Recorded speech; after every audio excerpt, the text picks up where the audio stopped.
मुंबई की चकाचौंध भरी इमारतों के बीच बसी है एक झोपड़पट्टी। तंग गलियां, झूठे वादों से भरी जिंदगियां और संघर्ष से भरे लोग। उसी झोपड़ी में रहती थी सीमा, एक अकेली मां जो दूसरों के घरों में झाड़ू पहुंचाकर अपने बेटे आरव का पेट भरती थी। आरव तब केवल 8 साल का था, लेकिन उसकी आंखों में बड़े सपने थे। डॉक्टर बनने के, मां को आराम देने के और उस दुनिया को बदलने के जो गरीबों से मुंह मोड़ लेती है। हर सुबह सीमा अपने बेटे को स्कूल भेजती और फिर भारी थैले उठाकर काम पर निकल जाती। आरव के पास स्कूल की यूनिफॉर्म नहीं थी, लेकिन वो हर दिन साफ कमीज पहनकर स्कूल जाता, क्योंकि उसकी मां ने सिखाया था, गरीबी तुम्हारी पहचान नहीं है, मेहनत है। एक दिन स्कूल में एक प्रतियोगिता हुई, भारत का भविष्य विषय पर भाषण। आरव ने अपनी टूटी फूटी अंग्रेजी में बोला, लेकिन जब उसने कहा, my dream is to become a doctor, not to treat only bodies but also broken dreams like my mother's, तो सारा हॉल खड़ा हो गया। उस दिन पहली बार उसके नाम की चर्चा स्कूल के बाहर भी होने लगी। लेकिन जहां एक ओर आरव के सपने उछाल भर रहे थे, वहीं जिंदगी की सच्चाई उसे नीचे खींच रही थी। एक दिन उसकी मां बीमार पड़ गई। इलाज के लिए पैसे नहीं थे। आरव ने स्कूल जाना छोड़ दिया और एक होटल में बर्तन मांजने लगा। बेटा, पढ़ाई मत छोड़, मां ने कांपती आवाज में कहा। अभी जरूरी है कि आप ठीक हो जाओ, पढ़ाई बाद में भी हो सकती है, आरव बोला, लेकिन उसकी आंखों में आंसू थे। उसी होटल में काम करता था मनोहर अंकल, एक बूढ़ा वेटर जो कभी खुद टीचर था। उसने आरव को खाना देने के बदले हर रात पढ़ाना शुरू किया। तेरे पास दिमाग है बेटा, बस हिम्मत मत हारना। मनोहर अंकल ने आरव को दाखिले की स्कॉलरशिप्स के बारे में बताया और उसके लिए फॉर्म भरवाया। आरव ने 10वीं की परीक्षा दी और मुंबई में टॉप 50 में आया।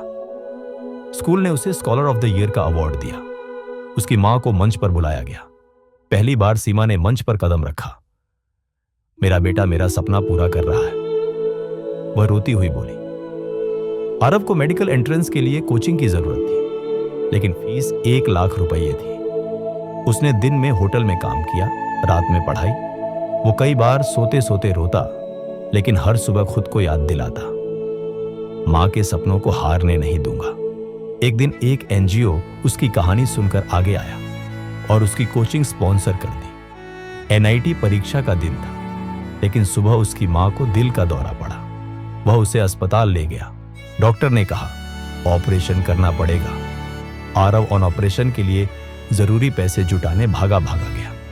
उस दिन उसने परीक्षा छोड़ दी। मेरे लिए नहीं, तेरे लिए पढ़ाई जरूरी है, मां ने आईसीयू में कहा।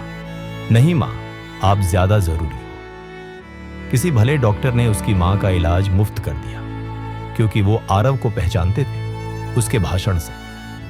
अगले साल आरव ने दोबारा नीट दिया और इस बार उसने टॉप 10 में रैंक हासिल की। देश के टॉप मेडिकल कॉलेज ने उसे फुल स्कॉलरशिप दी।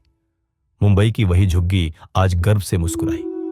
6 साल बाद एक सफेद कोट में, स्टेथोस्कोप गले में और नाम की प्लेट पर लिखा था, doctor Aarav S Patel, MBBS MD cardiology. वह अपनी मां को अपने क्लिनिक में बैठाता है, एक बड़ी खिड़की के पास, जहां से सूरज की रोशनी सीधे उनकी गोद में गिरती है। अब तुम आराम करो मां, अब तुम्हारी सेवा की बारी मेरी है। आरव अब सिर्फ एक डॉक्टर नहीं था, वह गरीब बच्चों के लिए एक नायक बन गया था। हर रविवार वो झुग्गी के बच्चों को पढ़ाता, उनकी माओं को स्वास्थ्य शिक्षा देता। वह कहता, जिस मां ने अपने सपनों को मेरे लिए छोड़ा, अब मैं हर मां के लिए काम करूंगा। एक दिन एक न्यूज रिपोर्टर ने पूछा, डॉक्टर साहब, आप इतनी सफलता के बाद भी झुग्गी क्यों आते हैं? आरव ने मुस्कुराकर कहा, क्योंकि मैं उसी मिट्टी से निकला हूं और अब उसी मिट्टी को सोना बनाना है। कभी हार मत मानो, हालात चाहे जैसे हों, अगर इरादे सच्चे हैं तो रास्ते खुद बनते हैं। मां के सपनों को पूरा करना ही असली सफलता है।